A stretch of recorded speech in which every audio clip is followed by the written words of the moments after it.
사랑하는 영락교회 지체들에게 주 안에서 평화 인사를 전합니다. 오늘은 2025년 1월 24일 금요일입니다.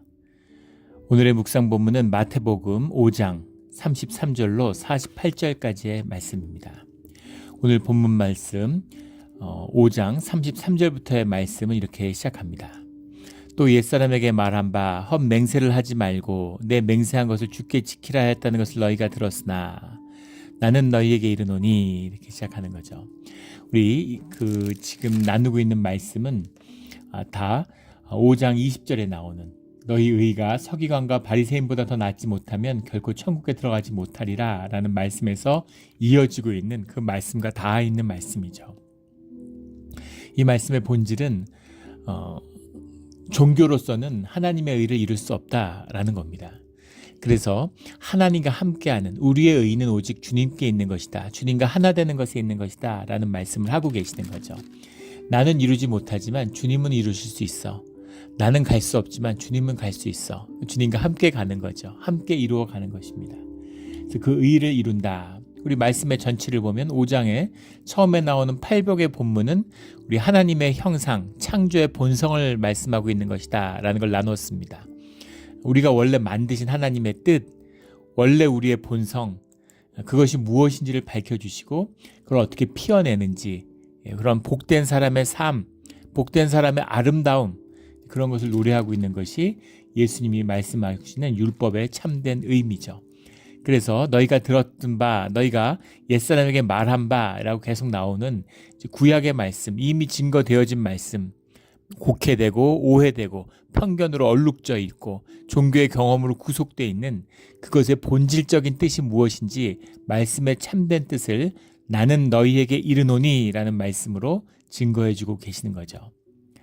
헛짓 맹세하지 마라 라는 말씀을 하셨는데, 우리 너무나 잘 알고 있는 레위기 19장 12절에도 나오고 민수기 30장 2절에도 나오고 신명기 23장 21절에도 나오고 하나님의 이름으로 함부로 맹세를 한다. 상상할 수 없는, 이 하나님의 이름을 욕되게 하고 모욕하는 것이기 때문에 이제 요즘은 이게 종교가 타락하니까 하나님의 이름을 정말 마음대로 함부로 막 쓰죠. 미국 사람들 보세요. 무슨 재수 없는 일 당하면 지저스, 막 이러잖아요. 참 이거 있을 수 없는, 이거 마귀가 만든 일이 어떻게 이럴 수가 있습니까? 종교에서도 걸핏하면 하나님의 이름을 들먹거려요. 그런 짓 하지 말라는 겁니다. 하나님의 이름을 욕되게 하는 거니까 이거는 절대 해서는 안 되는 일이야 라는 거죠. 그런데 여기서 한 발 더 나아가 34절에 나는 너희에게 이르노니 도무지 맹세하지 말지니, 하나님의 이름으로 맹세하지 않는 게 아니라 맹세 자체를 하지 마, 이런 말씀인 거죠. 하늘로도 하지 말라, 이는 하나님의 보좌이며 땅으로도 하지 말라, 이는 하나님의 발등상이며 예루살렘으로도 하지 말라, 이는 큰 임금의 성이요 하나님이 창조하시지 않으신 게 뭐가 있니? 하나님의 것이 아닌 것이 무엇이 있냐? 하늘로도 땅으로도 예루살렘으로도 절대 맹세하지 마. 더 중요한 것은 맹세를 내가 지키겠다고 하는 거잖아요. 더 큰 것을 거는 거 아닙니까? 근데 너희는 맹세를 못 지켜. 맹세하지 마. 맹세를 지킬 수 있는 권리, 권한, 이게 너희에게 없다라는 거죠. 그래서 맹세를 하면 안 돼요. 주의 자녀들은 맹세를 하면 안 됩니다. 내가 책임지고 내가 뭘 책임질 수 있겠습니까? 날 믿어. 내가 어떻게든 뭘 할 수 있겠어요. 그런 걸 하지 말라는 겁니다. 주님의 이름으로도 당연히 땅으로도 하늘로도 예루살렘으로도 하지 마. 36절에 내 머리로도 하지 말라.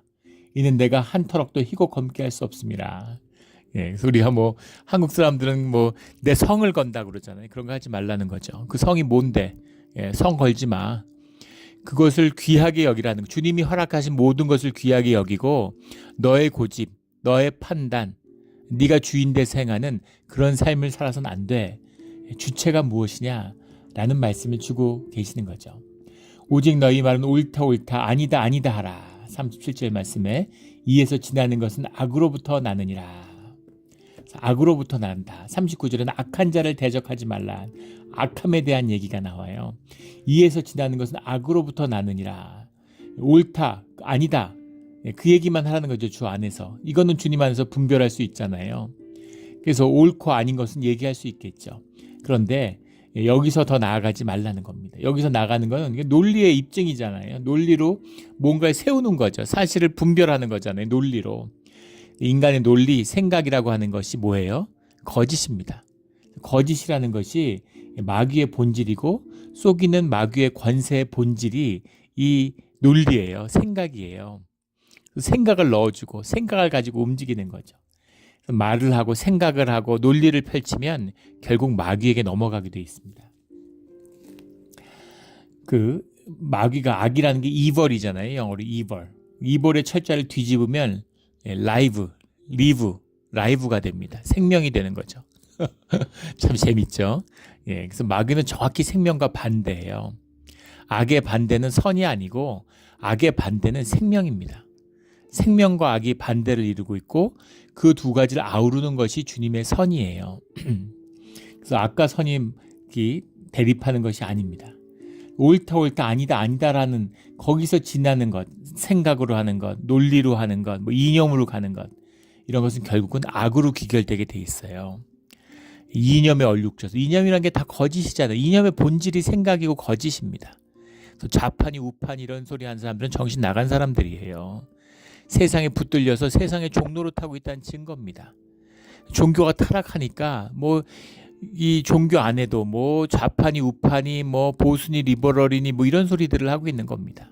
그런 소리 하는 사람들은 나름대로 입장들이 있겠지만 적어도 분명한 것은 크리스찬은 아니라는 거예요. 주의 자녀는 아니라는 겁니다.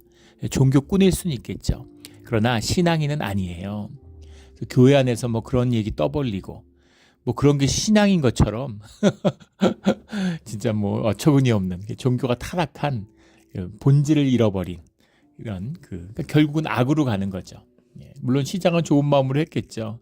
근데 끝은 결국 악의 역사로 귀결되고 만다. 이에서 지나는 것은 악으로부터 나느니라. 우리 말씀을 명심하고 우리 삶의 진실로 이 말씀을 사는 우리 모두가 되기를 주의 이름으로 축원합니다. 38절부터 42절까지는 악한 자를 대적하지 말라. 또 너는 우리 본문 말씀을 보면 맹세하지 말라, 대적하지 말라, 원수를 사랑하라. 점점 더 강도가 세지는 걸 볼 수 있죠. 본질은 뭐예요? 우리가 못해요. 우리가 할 수 없는 겁니다.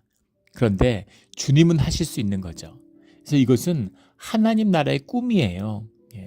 천국의 계명인 겁니다. 이 말씀 가운데 오늘 대적하지 말라라는 이 말씀도 마찬가지죠.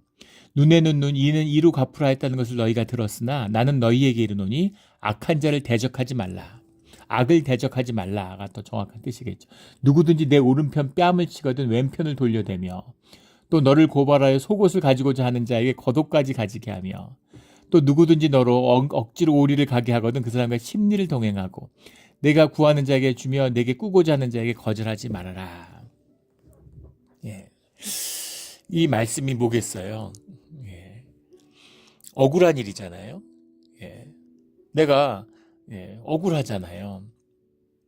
그런데 우리 여러 번 나눴죠. 악과 대적해서 싸우면 그러면 악에게 진 겁니다. 이게 악이 원하는 거죠. 그래서 악은 자꾸 싸우려고 그래요. 싸우면 이기고 지는 게 없죠. 전쟁 생각해 보시면 아시죠? 전쟁을 하면 가자 지구의 96%의 건물이 무너졌다고 그러죠. 어떻게 그렇게 하겠어요? 진짜 잔혹한 거의 21세기 인종청소라고 유엔이 발표했죠. 그래서 이스라엘이 이긴 것 같을까요? 두고 보십시오. 이스라엘이 진 겁니다. 팔레스타인도 물론 눈으로 보이게 명백하게 졌지만 이스라엘도 진 거예요. 우리 예전에 나눈 적이 있죠. 아프가니스탄 전쟁이 시작될 때 9.11 테러를 당한 다음에 미국이 정신줄 놓은 거죠. 너무 분노에 차가지고 그 9.11 테러에 연루된 사람들을 잡기 위해서 아프가니스탄을 침공합니다. 물불을 안 가리던 시절이죠. 그 당시 CIA 책임자가 그런 인터뷰하는 걸 봤어요.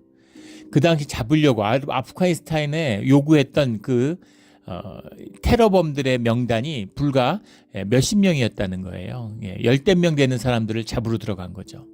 그 사람들을 보호하고 안 내놓으니까. 그 사람들을 잡겠다고 들어가서 20년을 전쟁을 하고 전비를 2조 달러를 썼다는 거죠. 그리고 나서 도망치듯이 막 피난하는 비행기에서 사람 떨어지고 막 이런 거 보셨잖아요. 미국이 비참하게 그 아프가니스탄에서 손을 들고 나왔죠. 수많은 무기들 다 버려두고. 그런데 손에 들려있는 이 CIA 요원들의 손에 들려있는 수배 대상자들, 잡아야 하는 사람들은 명단이 수만 명으로 늘어났다는 겁니다. 수십만 명을 죽였어요. 그 주변에 수백만 명의 원한에 사무친 테러리스트들이 양산되는 거죠. 원한과 증오가 끊이지 않는 겁니다. 결국은 다 패배자가 되는 거예요. 아프가니스탄도 미국도 다 패배자가 된 거죠. 이라크 전쟁도 마찬가지고 시리아도 내전도 마찬가지고 모든 걸 패전으로 만드는, 그걸 보고 마귀가 춤을 추고 좋아하겠죠. 그래서 이것을 악과 싸워서는 안 되는 것이죠. 악을 대적하지 말라라는 주님의 말씀입니다. 우리 그런 표현 자주 쓰죠. 뻘짓하지 말라고. 뻘에 내려가서 싸우면 다 뻘짓입니다. 뻘에서 하는 짓은 다 뻘짓이에요. 뭐 아름답게 했거나 뭐 무슨 뭘 꾸미거나 뭐 좋은 뜻으로 내려갔거나 가서 선행을 했거나 뭐 다 상관없습니다. 다 뻘짓이에요. 뻘에 내려가면 진 겁니다. 뻘에 내려가면 안 돼요. 근데 마귀는 내려오라는 거죠. 마귀의 시험이죠. 너의 정당함을, 너가 의롭다며, 너가 주의 하나님의 아들이라며 내려와, 이런 거죠. 내려와서 한번 보여줘. 너의 의로움을, 너의 선함을 한번 증명해봐, 이런 거죠. 마귀한테 그걸 증명할 필요가 없어요. 또 하나 중요한 것은 왜 이것을 악과 대적해서는 안 되느냐, 더 적극적으로 원수를 사랑해야 되느냐, 이 말씀의 깊은 뜻을 로마서 12장 말씀에서 사도 바울이 밝히고 있습니다. 로마서 12장 19절에 가면 내 사랑하는 자들아 너희가 친히 원수를 갚지 말고 하나님의 진노하심에 맡기라. 내가 원수를 갚으면 안 되고 하나님에게 맡기라는 거죠. 하나님에게 맡기라. 20절에 내 원수가 줄이거든 먹이고 목마르거나 마시게 하라. 그리하면 내가 숯불을 그의 머리에 쌓고 쌓아 놓으리라. 21절에 악에게 지지 말고 선으로 악을 이기라. 이렇게 말씀하고 있죠. 선으로 악을 이기라. 이게 선이 악을 이기는 방법입니다. 뭐죠? 주님께 맡겨드리는 거예요. 주님이 심판하시는 겁니다. 왜 주님이 주님께 맡기라고 할까요? 뻘에 내려가서 얽히면 뻘을 심판할 수가 없습니다. 다 뻘밭인데. 네. 주님의 심판, 주님께 맡겨드려야 주님의 온전한 심판이 임할 수가 있어요. 우리 또 여긴 더 깊은 뜻이 있죠. 주님의 주권에, 우리는 주님의 주권에 속해 있잖아요. 그래서 주님의 주권에 관한 것이라는 겁니다. 악을 벌하는 것은 주님의 주권이에요. 악을 용납하신 것도 주님의 주권입니다. 그래서 주님을 존중하고 주님께 맡기는 것이죠. 우리 기억할 게 있죠. 우리 일반 사회, 세상 법 가운데서도 사적 제재를 인정하지 않아요. 사적 제재를 하면 법이 징계를 합니다. 자식을 아동, 연쇄 살인범에게 잃은 부모가 미국에서 실제 있었던 일이죠. 오래전에. 연쇄살인범을 잡았는데 뭐 증거가 부족하고 재판이 지지부진하니까 용서할 수가 없으니까 그 연쇄살인범을 죽였죠. 그런데 그 죽인 부모가 종신형을 선고받았습니다. 참 비통하고 애통한 일이죠. 얼마나 그 화가 나고 화가 치밀었을지 알잖아요. 자식을 죽인 그 살인범을 어떻게 용서할 수가 있겠습니까? 그런데 법정에 맡겨야죠. 경찰에 맡겨야죠. 근데 본인이 집행을 했어요. 그래서 법체계, 사법체계를 위반한 거죠. 살인이니까. 그래가지고 복수를 했는데, 자식을 죽였는데 복수를 했다고 해서 부모도 그 종신형을 선고받은 겁니다. 처음엔 사형 선고받았다, 그러다 종신형으로 감형된 논란이 많았죠. 사형, 이 죽을 사자 사형이 아니라 개인 사자 사형, 개인이 강하는 거. 영어로는 이제 린치로우라고 그러죠. 린치로우. 또는 바질란티즘, 비줄란티즘 이렇게 사적 제재다 이런 말을 쓰는데 법적으로 이게 재밌잖아요. 찰스 린치라는 사람, 왜 린치로울까? 찰스 린치에게서 비롯됐다는 거죠. 독립전쟁을 할 때 버지니아의 치안판사였던 그 찰스 린치가 있는데, 그러니까 당연히 처음에는 영국의 판사인 거죠. 영국의 식민지였으니까. 독립을 선언하고 이 사람은 독립국 편에 쓴 거예요. 근데 아직 헌법이 있습니까? 법이 있습니까? 그러니까 미국 법도 없고 영국 법은 거부하는, 그러니까 법의 진공 상태가 생겨난 거죠. 그런데 그래도 치안은 유지돼야 되잖아요. 치안 판사로서. 그래서 찰스 린치가 어떻게 했냐면 개인 재판을 한 겁니다. 사적 제재를 한 거예요. 그래서 법이 아니라 본인이 법 감정과 또 기존에 있는 법 지식, 그러니까 대충 이제 앵글로색슨의 전통 안에서 영국법, 그러니까 대륙법의 차이가 있죠. 미국법하고 영국법은 완전 다르잖아요. 뒤에 가면. 하지만 아직 미국법이 정비가 안 됐고 영국법을 적용할 수는 없으니까 그 안에 대충 봐가지고 자기가 어떤 그 법적인 양심을 가지고 법 감정과 법 정신에 따라서 이제 제재를 했다 그래요. 그런데 그 제재가 뭐 그렇게 무겁진 않았다 그럽니다. 역사 기록에 보면 대부분이 가벼운 태형이나 벌금형 같은, 그러니까 기존에 뭐 도둑질하고 뭐 질서 어기고 뭐 이런 사람들, 술 마시고 사람 때리고 이런 사람들을 처벌하는 거니까 그래도 어쨌든 치안이 유지돼야 되니까 한 거죠. 하지만 미국을 배반하고 영국의 편을 들었다든가 간첩질을 했다, 이런 사람들은 사형에 처했다는 거죠. 근데 그때 찰스 린치에 대한 명성과 그 칭찬이 자자했다는 거예요. 어쨌든 얼마나 애국적이고 바람직합니까? 그런데 지금 보세요. 시간이 지난 다음에 린치로라는 말, 린치를 가했다 그러잖아요. 사적 제재, 나쁜 짓의 대명사가 됐어요. 왜 그렇게 됐을까요? 그때는 그렇게 칭찬해 놓고서. 결국은 이것이 공정한 법적인 정의가 서 있는 것이 아니었다고 보기 때문입니다. 그때 태형을 맞았던, 벌금을 맞았던, 뭐 감옥에 갔던, 사형을 당했던, 그걸 인정하겠어요? 네가 뭔데? 누가 널 판사로 임명했는데? 무슨 법에 의거한 건데? 결국 너 개인의 복수에 지나지 않는 거잖아. 그리고 찰스 린치를 다 욕을 하는 거죠. 그래서 아주 아주 나쁜 짓의 대명사가 된 거예요, 린치라는 게. 그래서 깡패들이랑 사람들 막 데려다가 때리고 이러면은 그걸 린치를 했다 그러잖아요. 굉장히 깊은 벌입니다. 미국에서도 종신형을 받는다고 그래요, 린치를 가하면. 그런 거죠.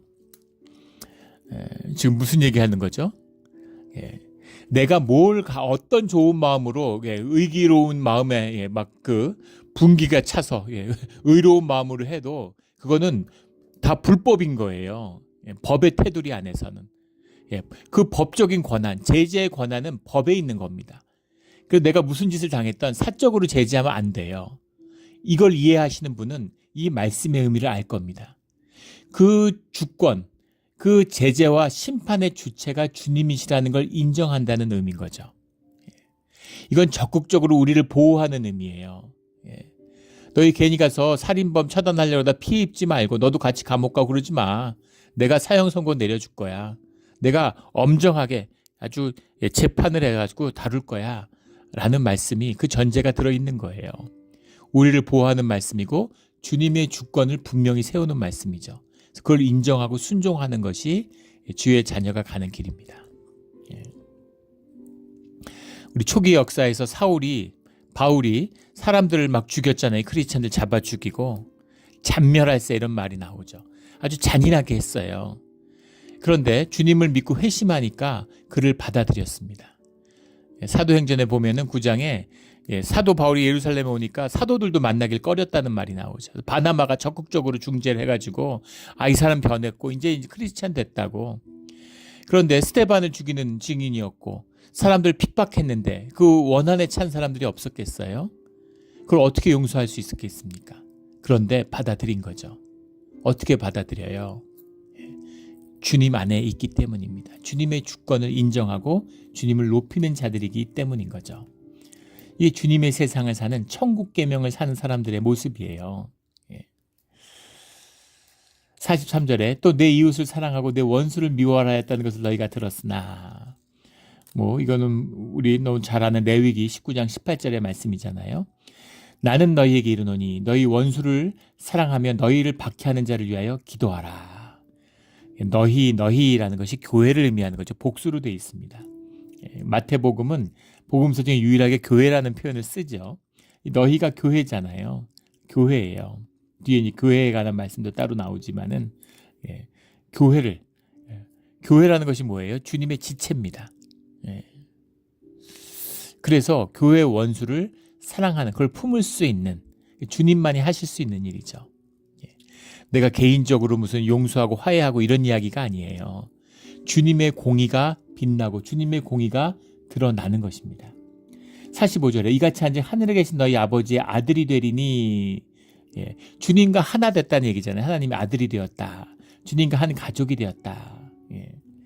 통일의 주체는 아버지지만 우리가 이 세상의 자녀지만 동시에 이 세상의 자녀에서 주님의 자녀가 되는 거죠. 예. 그것이 우리 본성의 특징이잖아요. 하나님의 형상을 따라 만들어진, 예, 거듭남, 구원됨의 비밀인 거죠. 주님과 하나 되는데, 주님과 하나 되면 구원받은 거죠. 주님과 하나 되면 우리의 본성이 회복된 거죠. 그리고 주 안에서 거듭난 것입니다.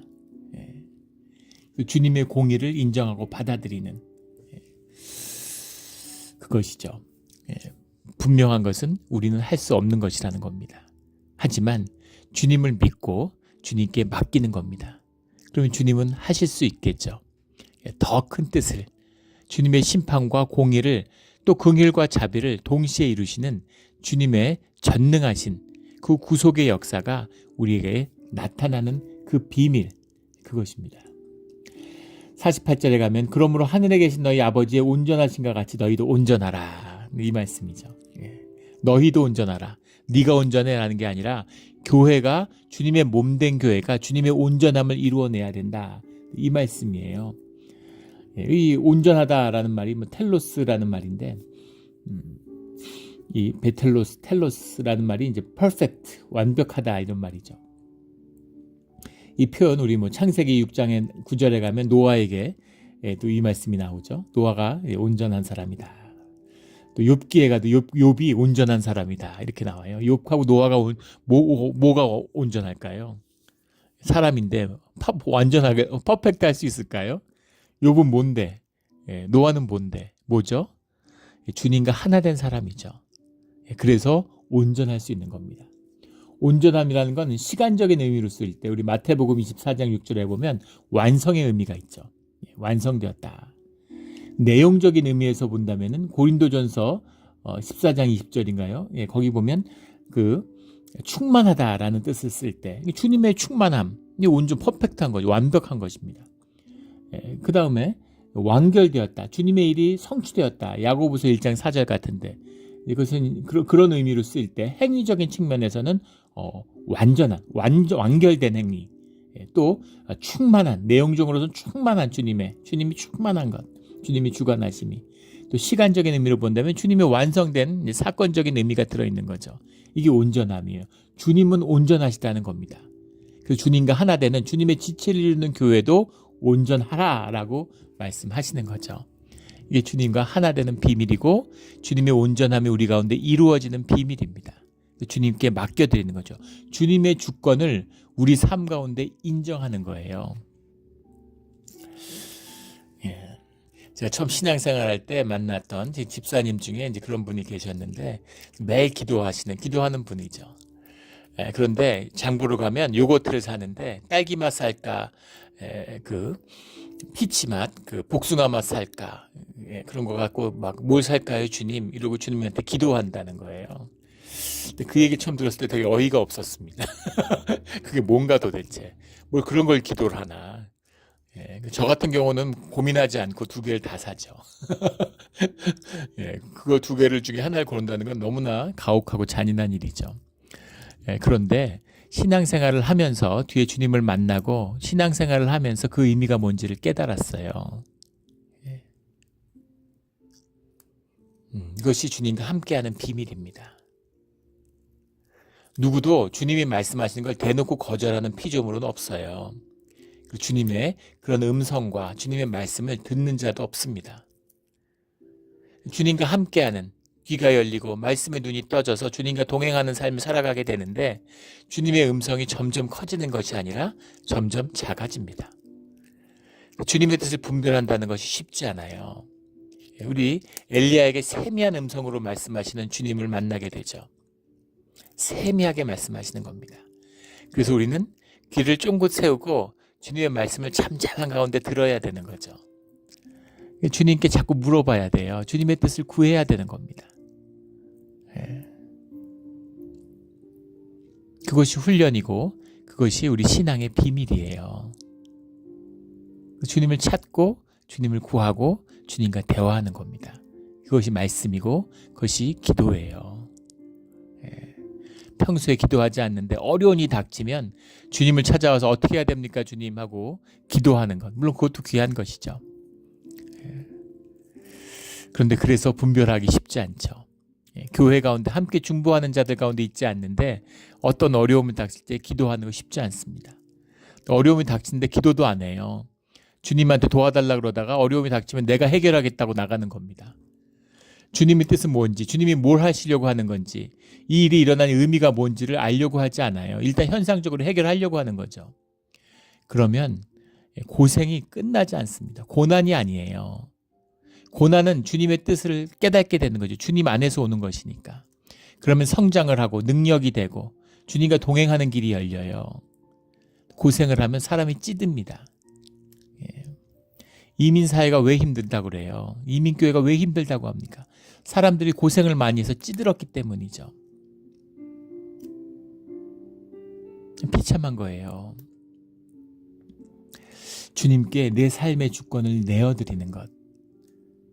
그러면 고난은 사람을 아름답게, 생명을 아름답게 자라나게 합니다. 사람이 빛이 나요. 삶이 빛이 나는 겁니다. 주님의 본성이 피어나니까, 주 안에 있으니까. 이것이 주님이 우리를 부르시고 인도하시는 비밀이죠. 원수를 사랑하라. 교리적으로는 쉽죠. 원수를 사랑해 보려고 한 번만이라도 진지하게 시도해 봤다면 꿈도 못 꿀 일이라는 걸 알게 되죠. 악한 자를 대적하지 말라. 힘센 자를 대적하지 말라. 그러면 받아들일 수 있죠. 악한 자를 어떻게 대적하지 않을까요? 우리가 의로운데. 그 의를 꺾고 주님의 의에 모든 것을 맡겨라. 주님의 주권에 모든 것을 맡기라는 겁니다. 우리 삶의 주권의 모든 것을 주님께 온전히 내어드리는 우리 모두가 되기를 주의 이름으로 축원합니다. 아멘. 기도드리겠습니다. 하나님 아버지 감사합니다. 주님 우리의 아버지가 되어주시고 우리와 한 가족이 되어주셔서 살게 해주시니 감사합니다. 우리 살다 보면 억울한 일도 당하고 또 힘이 있으면 쓰고 싶은 유혹에 시달릴 때도 있습니다. 그러나 우리의 삶의 주권을 주님께 드렸사오니 오직 주님만이 우리의 갈 길이오니 주님 우리의 길을 인도하시고 우리의 길을 열어주시옵소서. 주님께 모든 것을 맡기며 감사하며 예수 그리스도 이름으로 기도드렸습니다. 아멘.